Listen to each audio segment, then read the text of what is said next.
listen. Do you want to know a secret? Do you promise not to tell? Ah, yes. Closer. Let Unc whisper in your ear. Say those words you love to hear. Ah, yes. Coodabeen Champion time is drawing near. What a team. What a show. From top to tail, from go to woe. From A to Z, from front to back. From St Kilda to King's Cross. You're on the right track. Jeffrey, please. We're on the vinegar stroke. So shoot your load of footy news and footy views and end this joke. Uncle loves you, fellas, and always will. Woof, woof.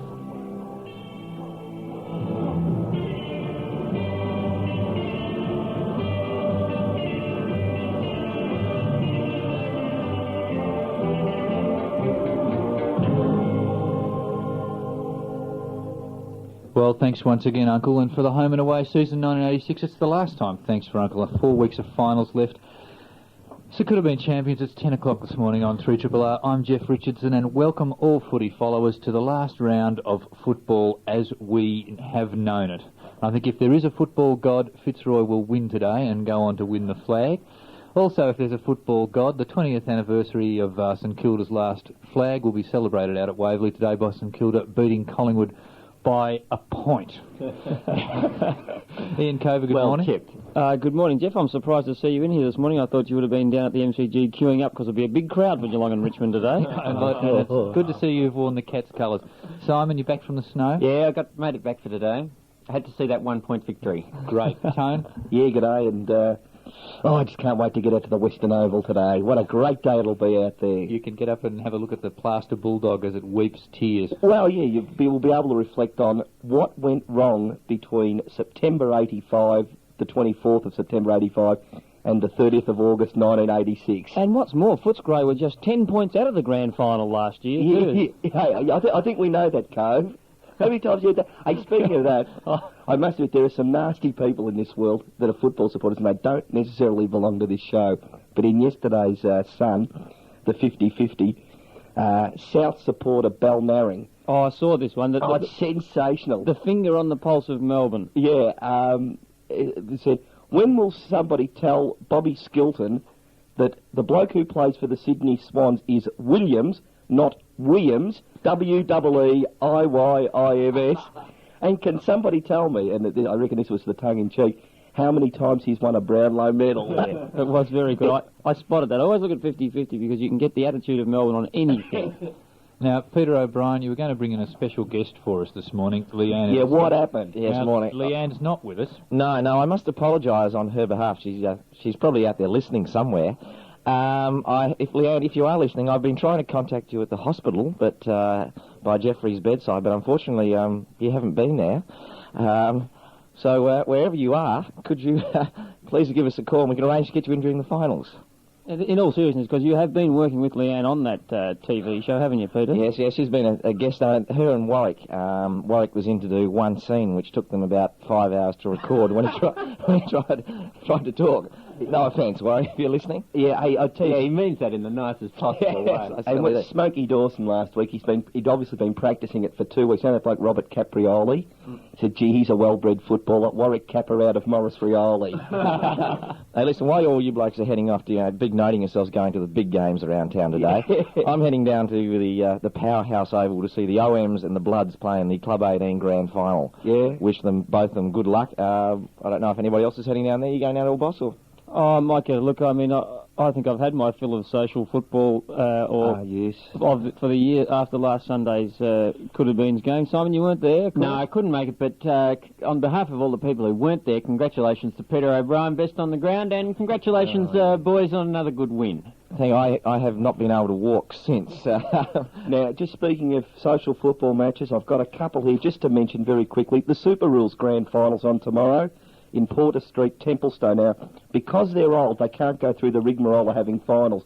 So if you finish first and second, you play for the grand final, and if you finish third and fourth, you just play off. In fact, you just that's the way to play football. The curtain raiser. Diamond Valley plays Sunbury in the big game at 2:30, and Essendon Districts with Kevin Bulldog Murray in charge. Now, how is he cracked it for 50 yet, or is he about 48 still? Yeah, actually, I think he'd have to be nearly 50. Well, when he won the medal in '69, which is, 17 years ago, he was the oldest bloke to win it then at 31, so he must be 48. Yeah, it would be 48, I'd be right. And they play Eastern Districts. Kevin Morris, who's going to be the captain coach of the Victorian Super Rule side, and here's another great name that plays for Eastern Districts, Eddie Mealy. Oh, doesn't that bring back some memories? It does indeed. Now, just talking of Kevin Morris there, captain coach of which side was he? Eastern Districts. They finished 4th, I suspect. Now, considering that Kevin was assistant coach to Kevin Sheedy with the Victorian side, does Kevin Morris have a whole panel of blokes supporting him out there, does he? Well, there'd have to be a few blokes supporting because there's some old blokes playing the game. And will they bring Shane Hurd in unannounced? Listen, I don't want to harp back to the game last week, Tony, at all, but listen, after the game, people probably don't realise this, but you announced your retirement as coach of the Coodabeen. So it was a sad moment. I mean, I was moved. Now, are you making a late charge? Perhaps you're going to play for the Super League next year. That's the rumour that I've been going Well, the thing about it is I had to announce my retirement as coach because when I wanted Ian Cover to come off the ground, he walked to the pavilion, took off his jumper and waved it to me. So I thought, right, it's either you or me, Cover, so I've decided to quit. Well, it's funny how precedents have been set like that throughout the week. We must mention that Ian Cover did have the play of the day last week with a little wave to the crowd. We don't have to mention it. Now, can I mention something else? There's this beautiful poster in the paper at the moment. It says, it's a magnificent photo of Robbie Flower. It says, please give Robbie a chance to play in the finals. Now, I know that the Melbourne Football Club is putting a lot of money into this advertising. Fellas, if you want to do Robbie a favour, clear him to Hawthorn for nothing next year to make a real good thing of it. Actually, isn't it good to see that out of all that media bash for Melbourne the other day, the absolute highlight was the fact they are returning to the navy blue Guernsey. And don't they look sensational Yeah, too? fantastic. And I'll beg to differ with you there, Tony. I think Melbourne are currently the best side outside the 5 and could probably beat a couple of those in it. And I think they might just do that to one of them tonight. Oh, the big shame is they've lost that young Gary Lyon today, who's showed some excellent form in recent weeks. But they are a very good side, Jeff. Melbourne are playing fantastic footy at the moment. And just to drag things back to the larger level away from Albert Park, a big scoop. It looks like Fitzroy won't be going to Brisbane, flag or no flag this year. Looks like the side that will be going to Brisbane is Richmond. Yeah, Graham Richmond is not up there for nothing.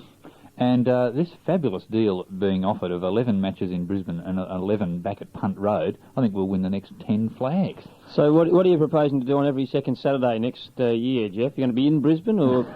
When you say, Jeff, 11 in Brisbane, 11 at Punt Road, do you mean the MCG or do you really mean Punt Road? Oh, Punt Road.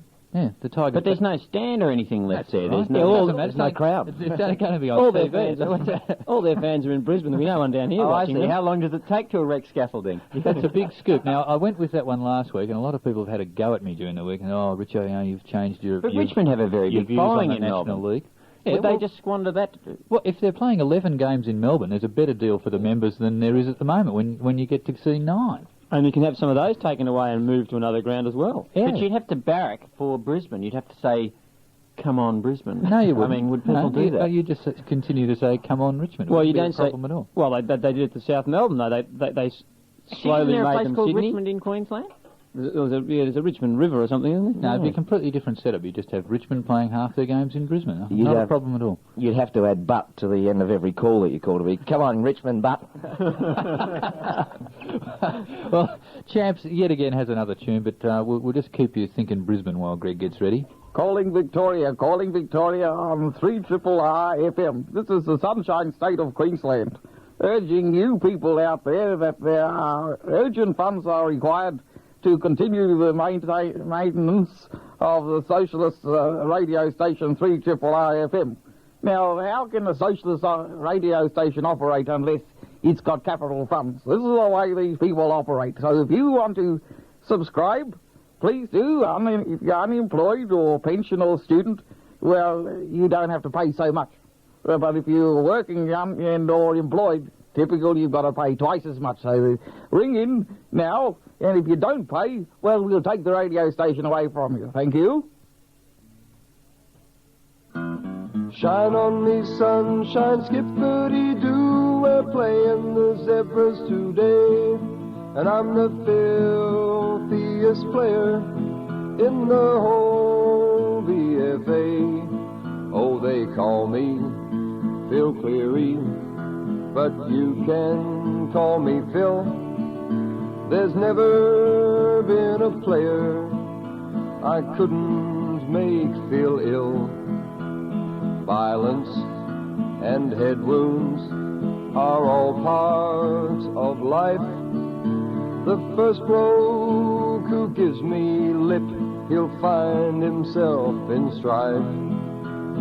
Shine on me, sunshine, skipperty-doo, we're playing the Seagulls today, and I'm the filthiest player in the whole BFA. When I wake up, I start to think about my game and who I'm gonna take out and cover myself in shame. I sharpen my boot stops, get my knuckle dusters out. When I get on the football field, they'll know old Phil's about. In with the boots and off with their heads, we're playing the finals today, and I'm the filthiest player in the whole BFA.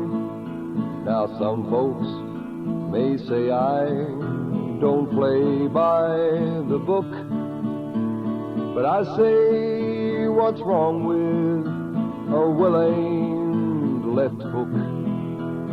I try to do what is good for the game. I just try to injure, I don't try to maim. Shine on me, sunshine, skipperty-doo, we're playing the finals today. I'm the filthiest player in the whole BFA. I'm the dirtiest player in the whole BFA. Greg Champion there with a special little tune that he co-wrote with Ian Cover, dedicated to Phil Cleary, and he'll be on with the VFA segment later in the show.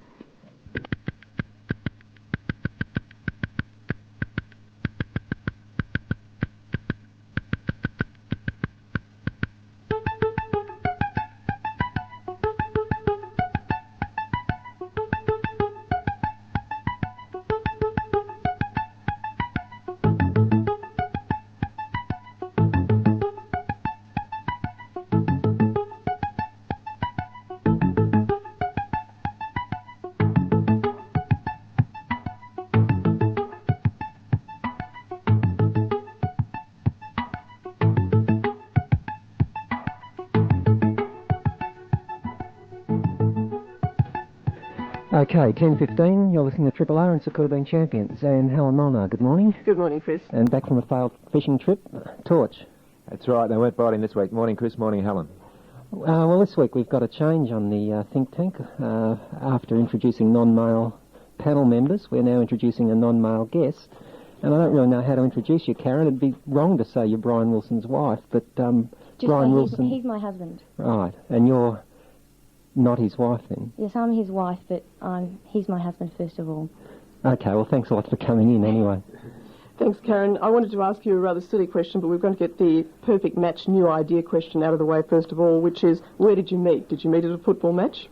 No, I had no interest whatsoever before I met Brian. We met at a place called the Phone Box Disco, which everyone used to go to. It was when I was 16, he was 16, and you sat around tables, and there was a telephone on each table, and you picked up the phone and you asked the person on the other table for a date.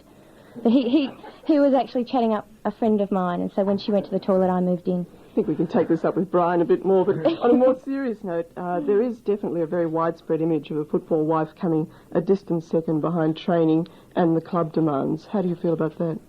I suppose in a way it's true. There's some nights he doesn't get home till way after 10, and you've got the meal cooked and it's sitting in the microwave. That's the only reason he bought me the microwave. And I suppose it's true, but it's just something that you've got to accept. I mean, his football really comes first, and I can't tell him to come home early if he's got to train. So I mean, it's just a matter of finding things to do yourself. So when he goes out, which he will be Sunday with the boys, I mean, you go out as well. And he doesn't like that, but it's just something that he's got to understand. Karen, do you find that the workload around the house gets greater or smaller because you're married to a footballer? For example, who washes the gear? Doesn't get done. I mean, sometimes he says, "Where's my training gear?" and we have to sort through the dirty washing to find it. So he often wears dirty training gear twice in a row, but, I mean, that's no drama. I do the washing. So you'd be looking forward to when Melbourne change back to the dark blue Guernseys and you'd only have to wash them once a month. Oh, look, you should see it when they wear white shorts. I throw them out.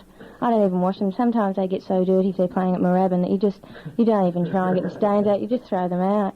So they're always saying to him at the club, you know, why haven't you got any white shorts? They're all in the rubbish. Does it worry you being called Brian Wilson's wife? No, it's nice to be called Karen occasionally, though. I mean, the funny thing around the club is that Brian's been there, I think 4 or 5 years now, and they still don't know my name.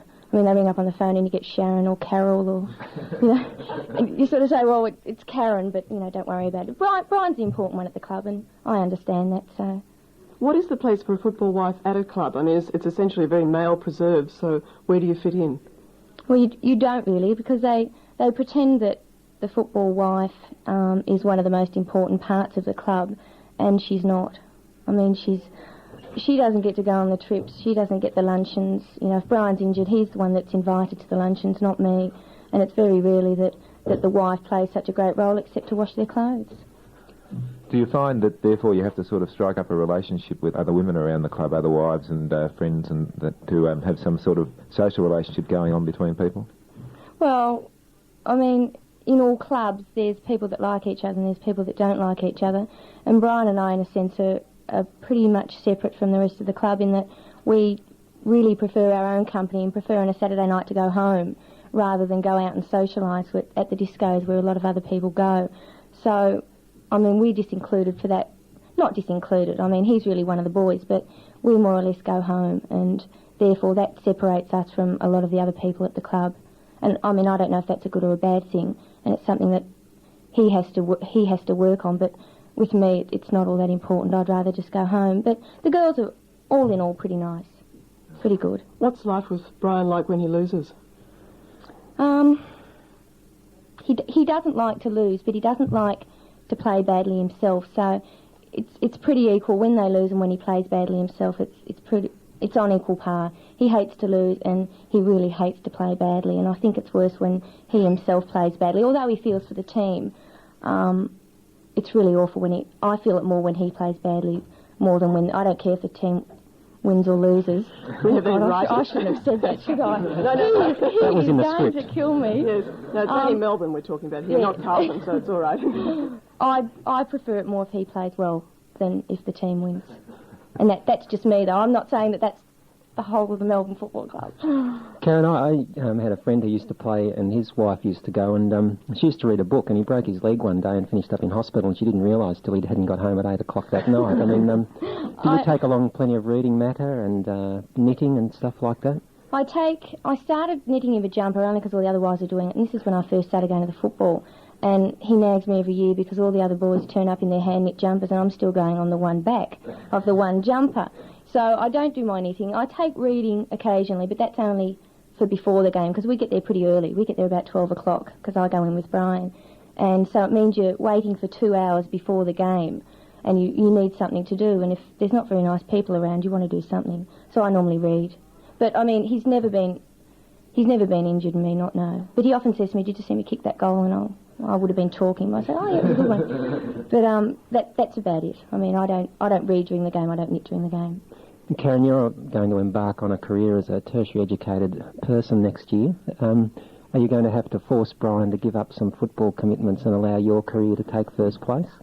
I don't think he'd do it even if I asked him to do it, and I don't think I'd ask him to do it. I mean, as it is now, we hardly see each other. He's back at college this year as well, finishing his phys ed, and plus he's got a landscape gardening business, and he works in a gym part time, and and he's got football. So often we see each other, just as we're getting into bed and just as we're getting out of bed. So I don't think I could ask him to slow down, although nothing ever gets done around the house, and we're renovating a house as well. I mean, it's been in total chaos for the past 3 years, so I suppose if anything changed, it'd be quite a shock. You said before that you miss out on certain things, being a wife, for example, the end-of-season trip and those sorts of things. What sort of facilities does the club lay on for footballers' wives? Do they treat you as you should be treated as important people? No, they don't do anything for us. Do they expect you to be part of the club, though, part of the PR function and boosting Melbourne? Well, there's often a function at, that Stewie Spencer, the chairman, his wife often has a function, and all the girls have to go, and you find it's the same old girls turning up each time, and she puts on a supper for you, and then she gives you a big talk on how you should motivate your boys, and she said that, How should you? Well, she said that when she was first going out with Stewie, that, he was just a really average sort of footballer, Mr. Average, and then she got her clutches into him and she fed him the right sort of food and she gave him a really big rap, and then Stewie was brilliant that next week. And she said that if we go home and we say to those boys when they're injured, boys, you don't feel sore, you don't feel tired, just get off your backside and do what you like, well then they'll be brilliant too. But unfortunately it doesn't quite work that way, so we don't go to Stewie Spencer's anymore. And have you got lots of copies of Rocky 3 on the video at home so you can play them? No, we don't have a video. It got stolen 2 weeks ago. What about after-match giveaways? I mean, do you get bottles of champagne? Oh, look, we have got so many silver-plated trays, and they're not even silver. They go all tarnished. And I just don't have the time to clean those stupid trays. They're in the spare room in this sort of trophy case we've got, and it's got everything in it. The Melbourne Football Club is cheap as well. I hope people have realised that. Well, I mean, we really appreciate them, but if they could only not give us silver trays, it'd be great. Last week, Brian won something for, I think it was a Fitzroy game. He got best on the ground, and he was going to get this awful watch, and he's got so many watches from the club. So he went to the guy and he said, "Look, don't give me that watch. I don't want that watch." So he got tankards instead. And I mean, that was really nice, but normally you get pretty plain presents. But it is a thought that counts, I guess. Karen, given all this experience, would you allow any of your children to play league football? No, too many injuries. Maybe tennis or golf or... What children? Well, look, Karen, we've got to wind up. It's been great having you in here and for being so forthright and forthcoming, and we hope that Brian's match payments are still in the post after this week. Well, actually, he hasn't signed his contract yet, so I think he better do that soon or we won't be getting anything. And thanks for coming in again. You're welcome. How be thou player, fool or dope? How wilt thou cope under the microscope? Ah, yes, Trevor and Julian, probing deep, dissecting, dichotomizing. Forget protozoa and amoebas. VFL players are running fevers and shaking in their boots at the thought of cross-examination by these lovable goats. Fellas, please, focus the lens, place the slide. Let's find out how these players tick inside.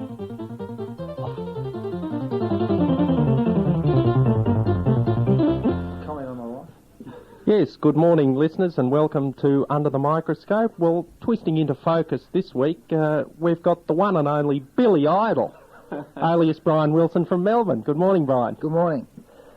Brian, you're a Braybrook boy. Have you lived there all your life?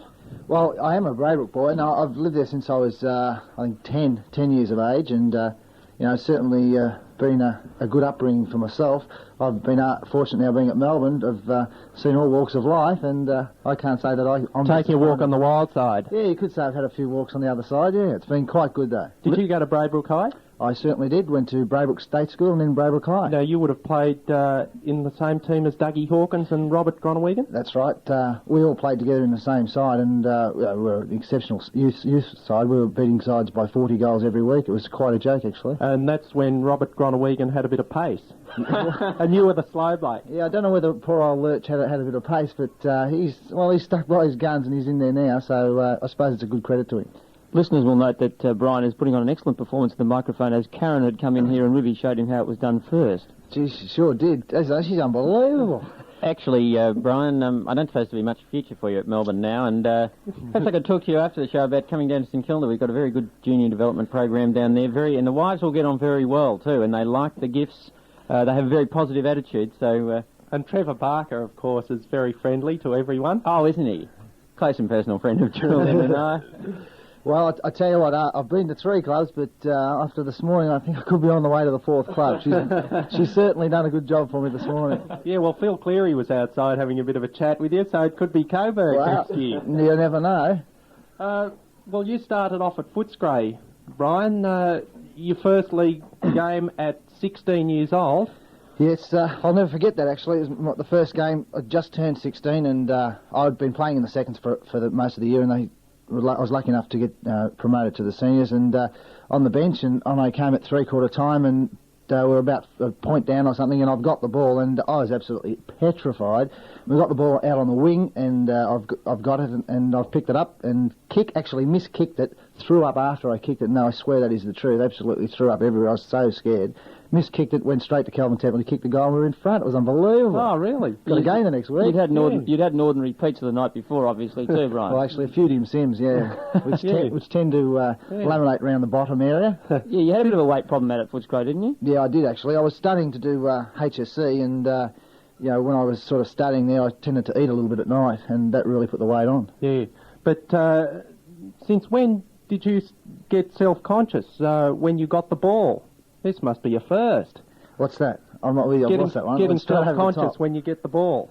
Well, I don't know whether I'm self-conscious, but no, I like to get the ball. And when I do get the ball, I certainly get rid of it. And once I get rid of it, I let everyone know. Yeah, you certainly don't throw up these days. You usually throw the ball up and twist it around on your finger and do that sort of thing. That goal you kicked last week, for example, was sensational. Yeah, well, actually, it was a sort of things that I'd like to do a bit more often, but in the past I've been canned for throwing the old fist in the air and giving guys a bit of a tap on the back, and it did affect me early. But look, I get excited, and when I get excited, I'm not worried whether Fred Nurk's in the crowd or 100,000 people in the crowd. Yeah. I like to show my feelings, and that is exactly what I do. Yeah. Well, Brian, obviously you believe that the footballer has an important function as a public entertainer. Yes, I believe that all footballers are public entertainers, as long as you don't go to the extreme, which we could talk about Jacko. I think that he went too far, but people are public entertainers, and that's the way you should. A lot of families go and pay $30-odd just to go and watch a league game. I mean, it's very expensive, and they want to see a bit of enjoyment. And if they can see a player out there enjoying himself and giving something to the public, all the better. Yeah, but not giving anything to his teammates, Brian, because you've been known not to give a hand pass. And when you're at full forward, you'd like to have a shot at goal when you got within 100 metres of the sticks. No, look, I had a chat to Peter McKenna, and he told me if you can have a shot, son, kick it, don't handball. So, if I'm within range, and I think that 99.9% of the time I am, then I'll have a shot. Yeah, there was some story those lines were painted on the ground for you. So that you knew when you were beyond the 50-yard line to have the ping. Well, even then I toss up whether I'm going to still have a ping. Geez, you could have a ping. Okay, let's go back into history a bit. Brian, you obviously had a few problems at Footscray with consistency. Is that right? No, that's not right. It's totally wrong. No, I was only 16, and I thought I was progressing very, very well. I'd played 4 games at 16, 7 games at 17, and was runner-up in the seconds equivalent to the Brownlow medal. Lost it by 1 vote at 17. So I thought I was progressing really well. Unfortunately, a bloke named Royce Hart didn't think so. Now, you wore number 40, which was made famous by another friend of the Coodabeen Champions, Robert McGee. Yeah, that's right, Bones. Yeah, great guy. So he went on to another club and became a champion too. So maybe, who's got number 40 at Footscray now? Well, better check with Tony on that. Yes. Yeah, I'm not sure, but he's set for a brilliant future at another club. Yeah, and from memory, I've watched on the second Sunday, and he's got a bit of a bottom like mine, so he could go a long way. Of course, talking of going a long way, wasn't this one of the problems when you went on that famous run, the 70-minute run, or the 10-mile run, is it in 70 minutes? Yeah, look, I still have nightmares about that run. It was unbelievable. We had to run 8 laps of Flemington racecourse on foot, not on the horse, in under 70 minutes. On the course proper, Brian? No, it was actually the ambulance track, which is, I suppose he just thought it was a little bit easier for us. And were the hurdles erected at that time, Brian? Mate, I tell you what, the way I was rated, you could have put anything in front of me and I still wouldn't have got over. So you had to better 70 minutes, didn't you, for the run? That's right. You had to run 10 miles in just on under 70 minutes. And at the time, I quite honestly couldn't do it. But I went and busted my boiler over the summer, and I actually did over the summer and came back ready to go, and they said no. See you later. What was your time? Were they using a sundial or something on you, really? Or? Mate, I think they could have used a day dial the way I was going. Yeah, Brian, you crossed to Melbourne, which was your third club. Did Barassi really want you, or was it like there was nowhere else for you to go in league ranks? Well, look, no, Barassi did actually want me. I got a phone call in the middle of the night from Dick Seddon saying, how would you like to play for Melbourne? And I said, look, hey, Dick, it's a $100,000 fine, If I dob you in, sling me You 10. just have. Sling me 10 and I won't say anything. But he's a commissioner now. Yeah, that's right. He's really gone up, hasn't he? Yeah. So he said, no, we've signed signed the deal, everything's sweet. So I said, after I picked myself off the floor and Karen gave me a hand, I said, okay, well, we better start at Melbourne, and away we went. So that's basically what happened. Melbourne had a few guys from North Melbourne, myself, Stephen Ick, and Alan Jarrett that they wanted, and they went out and paid the money, and North Melbourne said, thank you very much, I'll buy 2 lovely little Jimmy Cracker and Phil Cracker with it. Yeah, now what happened, I think in the early 80s, Melbourne was after some other big names too, notably Wayne Johnston, Trevor Barker, Simon Madden. Yeah, well, is that right? Well, I don't know. I wouldn't have mind getting Simon Madden. He'd be excellent. Who's the other two? Trevor Barker and Wayne Johnston. Yeah, I've never heard of those players, actually. He used to be called the Dominator. Oh, that's it, yeah. For football reasons, was it? Right. You'd have all sorts of strife with Wayne Johnson on one flank and Brian on the other, wouldn't you? I mean, the centre-half forward would never see the ball. Well, that's right. I remember watching the game. Was it the Carlton game against Collingwood? Jono picked the ball up. He's kicked an unbelievable 60-metre torpedo, and he didn't put one fist up, mate. He put 2. I said, how cheeky is that? You just can't do that. I thought I was going okay. Well, you won the 1982 Brownlow medal, Brian. Were you tipped off before the count that you'd actually won the medal? Yes, I was, actually. All the umpires out there, they told me I'd won it. Yes, it was rigged. No, it wasn't. Totally untrue. Sensation. I've got to play another 4 or 5 years yet. No, it wasn't. I had no idea whatsoever. Actually, the only bloke that knew was Crackers Keenan. Can you believe that? He came up to me with 6 games to go and said, look, you're 25 to 1. I've had 100, well, I think it was $100 on it. He said, put a 100 on you. And I said, Crackers, you've got to be kidding. He said, no, look, he said, I'm in the ruck. I'll keep putting it down to you. And that was unbelievable. And to this day, he swears he won me the Brownlow medal. In actual fact, he did help, because I remember when we had a plan, it was a great plan, that when a point was kicked, Crackers would lead out to the wing, and we know he's not too quick. But what I would do, I'd just sneak behind him, and when they'd kick the ball up over his back I'd go and take a lovely big mark. So he did help me a lot. Yeah, so have you had to get bolt cutters to try and cut the thing in half to give half to Crackers? Has he asked for that? Well, I actually had one made and presented it to him. So where do you keep your Brownlow, Brian? Well, to be quite honest, it's in the sock drawer, and that's where it will stay. I'm not a person that likes to dwell on things that I've done. I'll bring it out and tell the kids that, when I'm having a nice quiet beer, how good I was when I finished, not while I'm playing now. And, that's the way I think it should be. You don't bring things out and you don't put them on your mantelpiece until you finish. Oh, I don't know. Brian, it'd look nice like when you do retire and you're in the club coterie, you could wear a safari suit and have the medal around your neck like a gold pendant or something. Which coterie is that? The Footscray, North or Melbourne, mate? That's a good point. Club 31, is that still going? I don't think it is. I'm not exactly sure. Club 31. I think it's now that Brass is sort of snuffled. It's another name. They might have Club 7 down there now, Brian. Yeah, well, it could be one. Yeah. Been a new club. Club 27. For the Irish coterie. Well, we've got a couple of Irish blokes down, haven't we? Yeah, that's right. Yeah. Well, Sean White wears 27, doesn't he? Yeah, that's Actually, right. I saw you in the Myer Mural Hall on the Friday of Grand Final week after you'd won the medal.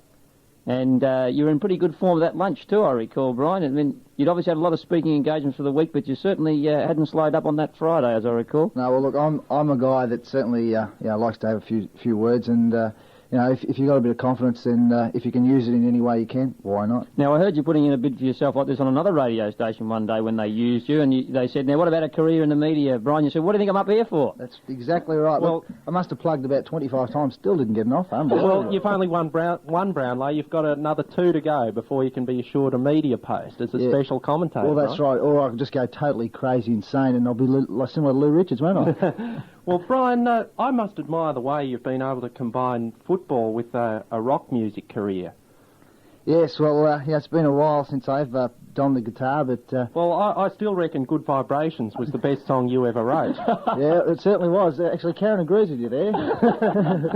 Well, why did you disband the Beach Boys after a tremendous career and take up football on the rebound? Well, I had to take something up seriously, so I thought football, the hardest game in the world, I might as well have a go at that. Hey, Brian, you're not playing today, are you?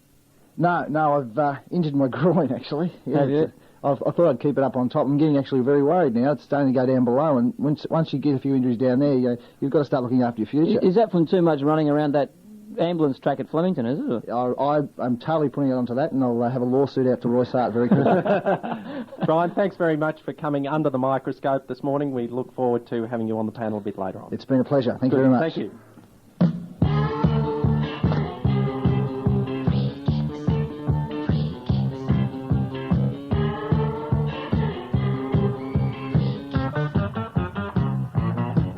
When you park with your lover and outside all is dark,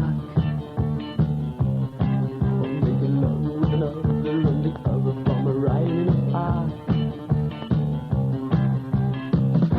Be sure you abide by the rules of life.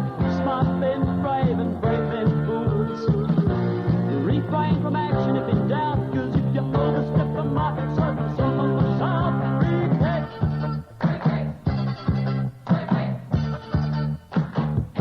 And your man once beheld society in his 24 to 11. It's 3RRR FM, the Coodabeen Champions, and to the tune of Dave Warner, we welcome in the VFA panel. Regulars, George Stone, 196 games.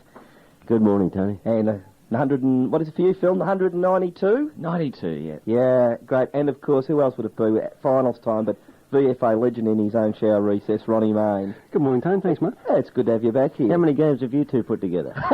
What, in VFA football? Be 400 or 500, I'd reckon. Oh, in our minds, yeah. We played some champion games. Go Borough. Go Borough. Actually, Phil, you'll finish on about 194 for your career, won't you, mate? Two less than George. And the best thing about it, too, he's doing the football commentary tomorrow, and he gets to do it in the grand final as well, because he gets run out in straight sets. Now, I'll tell you something, too, Georgie. I ran into the... bring George Stone back as coach Action Faction at Camberwell last Sunday. The two blokes. They were nice too. Very influential supporters and of they Camberwell. said, gee, you used to cut a great figure. That number 14 running down on the wing. I said, was he always on his ace? Oh, yeah. Yeah, always. Yeah. Always get out there. Never get in too much trouble that way. Oh, no, but they were the two of the 5 Camberwell supporters that they had this year. They wanted to be reminded. It's funny that those Camberwell supporters weren't there to see their last game too. Well, yeah, and by the way, which is Phil Cleary. You win by 150 points or 200 points, and you can't even get best man on the ground. Took myself off to have a look at it, and I tell you what, Greg Spittle is not happy. Why? Because of Sam Kekovich. Why? Because they sacked him. Why? Because his side didn't win a game. Yeah, that's a pretty good reason. Oh, I'm glad we got to that. We got to that eventually. But Sam's taken the job on. But the big question is, are they going to pay him? And if he is getting paid, how much is he getting paid? Well, you're always the first with that sort of news, Stoney. And you know, too, doesn't he? Have a look. Gone right away from the mic. And the whisper is he's already had a down payment. Ah. Well, I'm not sure whether he's had a down payment, but... That might have been Spittle's wages for the year, wasn't it? Someone told me his first down payment's running around... He's got 4 legs and still running around Flemington. Beautiful. And, of course, too, Ronnie, last Sunday, your beloved Borough. Yeah, the beloved Borough. Not a great... Put in a match. Actually, the Port Melbourne Football Club deserves a pat on the back. Why? I got there, start of the second quarter. There was no records. Mm. The beer stall under the scoreboard wasn't open. Mm-hmm. The canteen wasn't open. Mm-hmm. So we wandered around to the beer stall behind the main grandstand. We were to jump to $1.30 a can in the space of 1 week. Mm. And the boys put in such a lacklustre performance, I left before the end of the game, which I never do. Yeah. And, of course, too, Billy Swan waved to you. Well, Bill and I had a misunderstanding. He caught the wrong end of a sentence. Yeah, he just heard something I'd said, yeah. Of course, the big news from Port Melbourne is Peter Chisnell's been reappointed down there. And he did a good job. Which lets you out. Phil, you were hunting that job again, weren't you? Yeah, you've missed out again on that Port job. Blow me down, is that true? I thought I had the job. When did you find that out? He's still only trying to square off, but have a look at him. All these Port blokes are looking, bad luck, Phil, he didn't get the job again. We're giving it to Peter Chisnell. And, of course, too, during the week, we had the rather interesting incident of a Moorabbin footballer being suspended for 5 weeks for urinating. That was the charge was misconduct. But that's not a first, is it, Phil? No, a Brunswick come Coburg player received 6 weeks a couple of years ago for wee-weeing. But see, what I do is before the game we have a 2-minute wee-wee session, and so that all the players get told to go and do toilet, so that they don't have to wee on the sponsor's sign on the fence. Beautiful. That'd be the only way they get clean, though, wouldn't it? Hey, Stoney, now you understand the intricacies of the tribunal. How do they work out 5 weeks for one charge of urinating, and 6 weeks. Well, is it duration of the action? I suppose it's time and action and length. Distance come into it? From crowd and that. Yeah. See, there were 1,000 people at the game, so he might have got 10 weeks if there'd been 1,500, and I suppose he would have got 4 weeks if there'd only been 500 there, because some people wouldn't have seen it. Imagine if the VFA crowd estimator had been there on a vital day. There would have been 7,500. The boy would have never played football again. If the VFA estimator had the same imagination as he does with crowds as he would have with this man's physical attributes, it could have been a yard long or something like that. Well, then the guy probably wouldn't have seen it because it would have been laying on the deck. Yeah. Now, Tony, do you want to tell us about Wednesday night? You were swishing around at Zuzu's, Yeah, we had thanks to the VFA. So were you, George? Yeah. Oh, yeah, I don't do it as well as Tony. Oh, cut it out. But it was Liston Trophy night, and, well, speaking of leaks... I've got a question, though. Yeah. Why wasn't the living legend of VFA, and that isn't you, Tony Leonard, that is myself, Philip Cleary, not invited? Well, it's something that... It is the best and fairest award. Can I put it quite succinctly? No one likes you.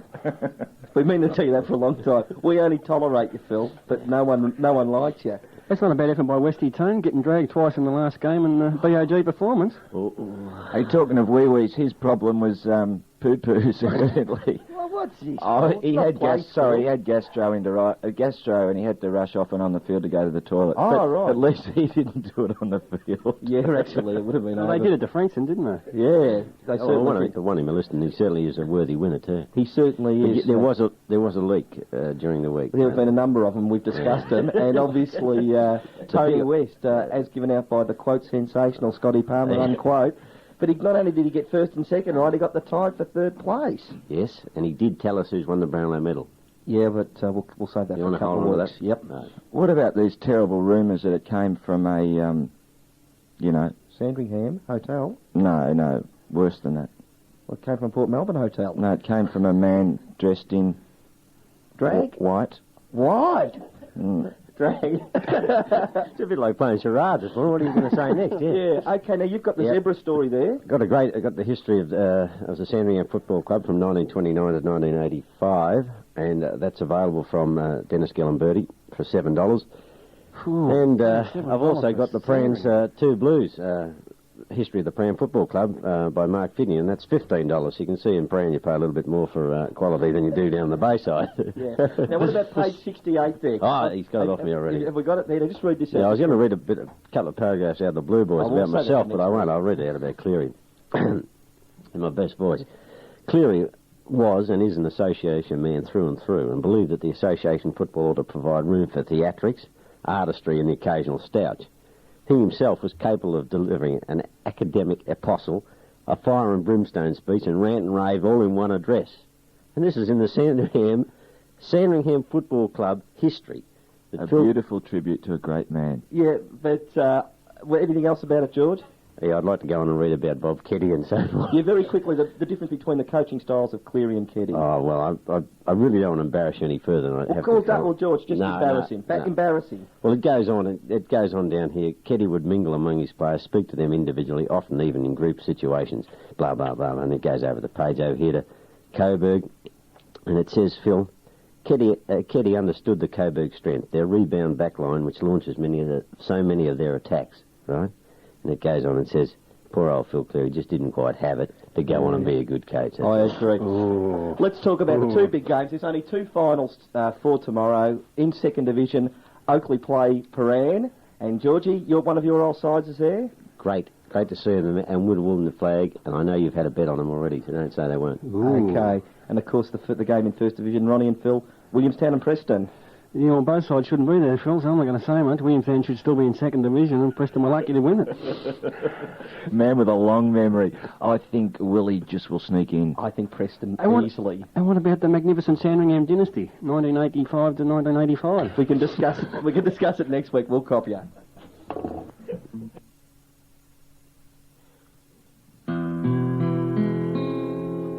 McEnroe, Johnny McEnroe. Just how low can a player go? Face the facts, you just can't relax. Played a lot, lost the plot. Number one, now you're just a bum. Edelston, Dr. Edelston, in the Swans, don't you meddleston. Now you're laid up in the Brownlow to your name.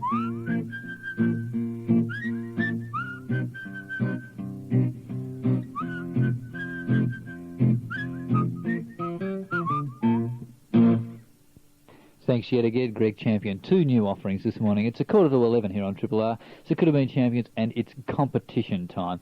Now, last week you were asked to pick a side from the back line of players who have worn number 1. Sounds simple on the surface, but it's turned up a lot of very interesting trumps, Ian and Simon.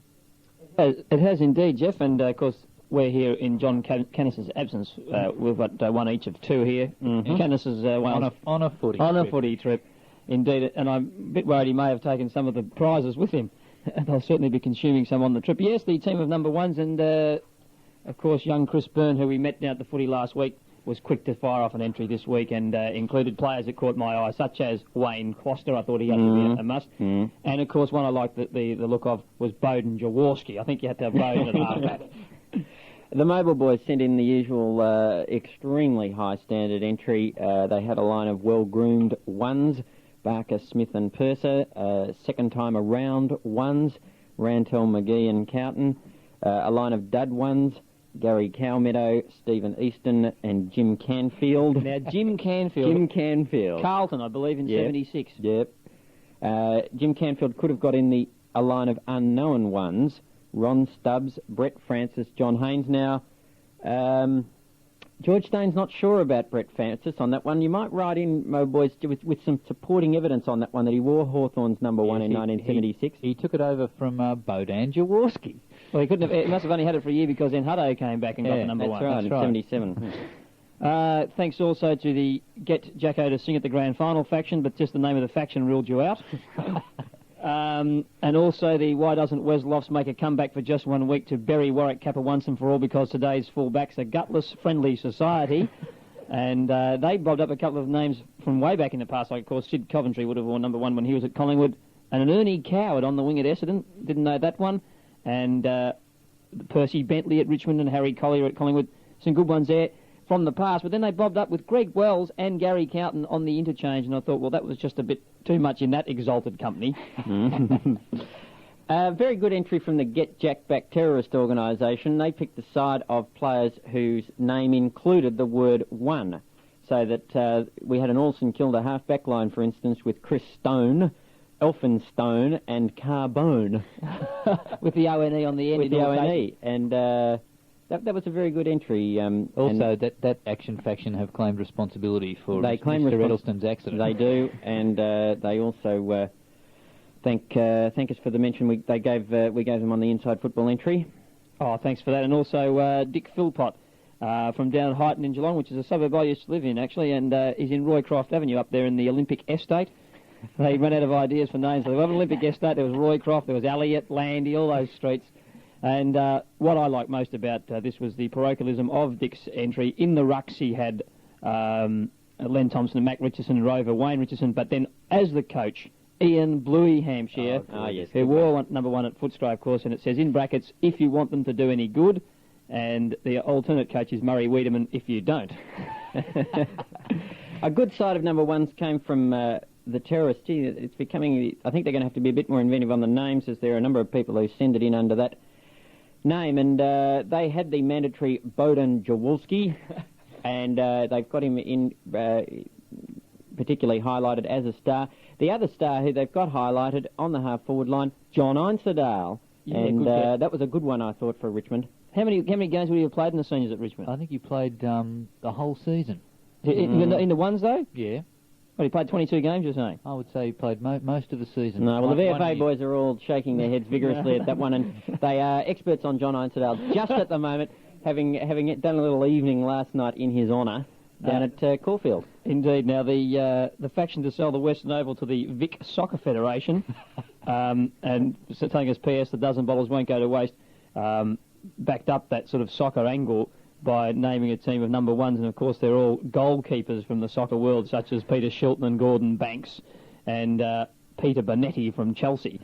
And we also had someone else who had a bit of, this is the Thunderdome car park boys, they had a bit of soccer amongst theirs, such as Phil Parkes and Mervyn Day. But Mervyn Day was that young fellow, wasn't he? He was about 17 at West Ham, and I think he was 17 for about 8 years. a bit like Mark Browning, and then they whacked some footballers in there, although this is debatable because I have Malcolm Reid in there. Malcolm Reid, Mervyn Eagle and Neville Fields across the middle. And they had a John Einsteddle too. Well, from another one of the terrorist groups we have here in the newspaper cutout style, so popular with kidnappers, it's blackmail. Give Jamie Bennett a second Gardner Medal terrorist group. And they indicate that if our demands on behalf of Mr. James Bennett are not met, then fellow magical players being held by our desperate terrorist group, including Andrew Jobling, Robert Groenewegen, Bruce Reed, Joe Rugolo. Joe Rugolo. The spelling's not too good on that one. Greg Strawn, plus dual Brownlow medalist Peter Moore, will not be given the opportunity to parade their vast skills to the playing football public ever again. Needless to say, there will be no reply to that demand. And we'll find all those players in a locker at Flinders Street Station. It might be too crowded for them in there. Mightn't go too much on the body contact, especially Peter Moore. Now, from the Keep Kevin Walsh off Dermot Brereton faction, also some good ones, including Bluey Hampshire, which appealed to me. Also, Guy Isgrove, who's always doing lots of research, bobbed up, of course, with one which impressed Tony, the Ken Greenwood in the back pocket. I think Kenny Greenwood might have had a spell on Doug Wade during the game when Wadey brought up his 100th in '69. And Del Menico and I think Gary Merrington in the finish too all had a go there when Wadey kicked 10 in the second half. And Guy did point out that Leon Harris could qualify for this because even like Leon wears 38 now, doesn't he? Yeah. He was listed as number 1 in the record on April the 12th, 1980. Mind you, it may have been a day when the record was trying to confuse the public. And also like this one here from the Who Needs to Blow Up the Plaster Bulldog, when there are worse things like Warwick Capper and the Edelstons faction. And that's the one with the superb calligraphy again. That so caught our eye last week. And things like pointing out some of the players such as Malcolm Reid, what a champion! Watch out, Gary Ablett. Here comes Malcolm Reid, who after 8 years is running into form. And some great descriptions of some of the players. Another one I like particularly was he picked the second side here of players who should have worn number 1, and includes players like Mark Scott, Warren Ralph, Ray Sarcevic at Geelong, Basil Flynn at Geelong. There's a few Geelong players here. Rod Waddell, a stick with a head, a dead ringer for Dickie Nee, it says. And Rod Austin on the wing, his kicking so unpredictable it would probably knock off that Plaster Bulldog.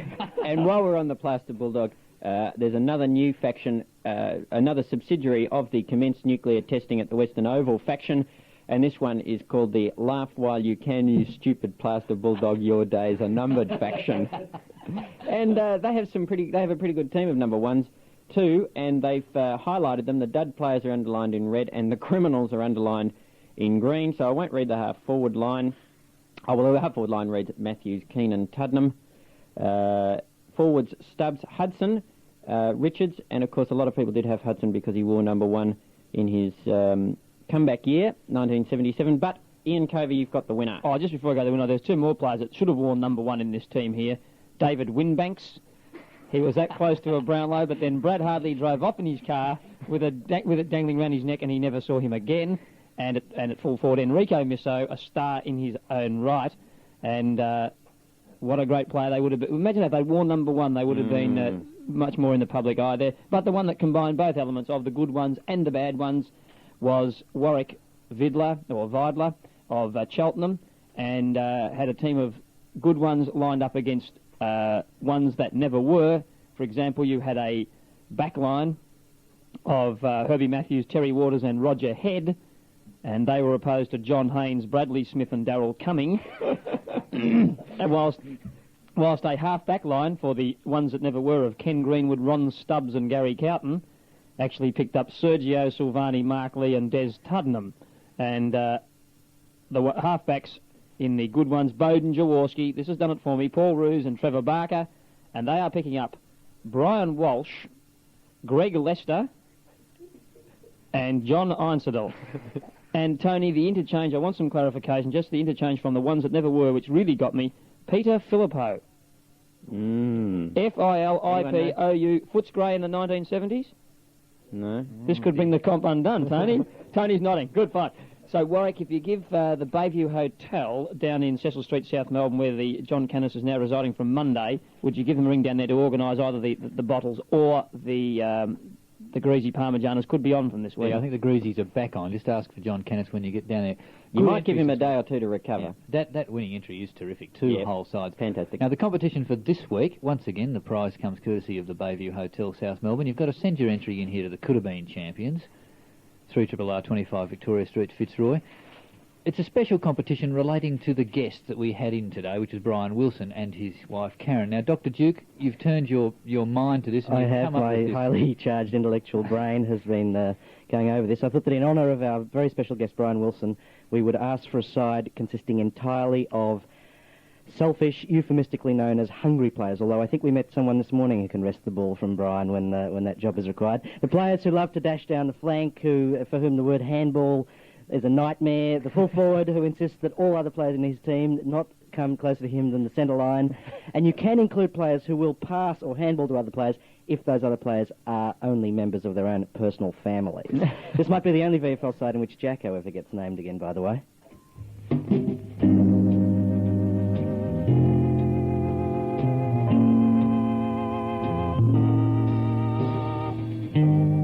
Ah, yes. That's music to Uncle's ears. And now here's more music to your ears. It's the panel.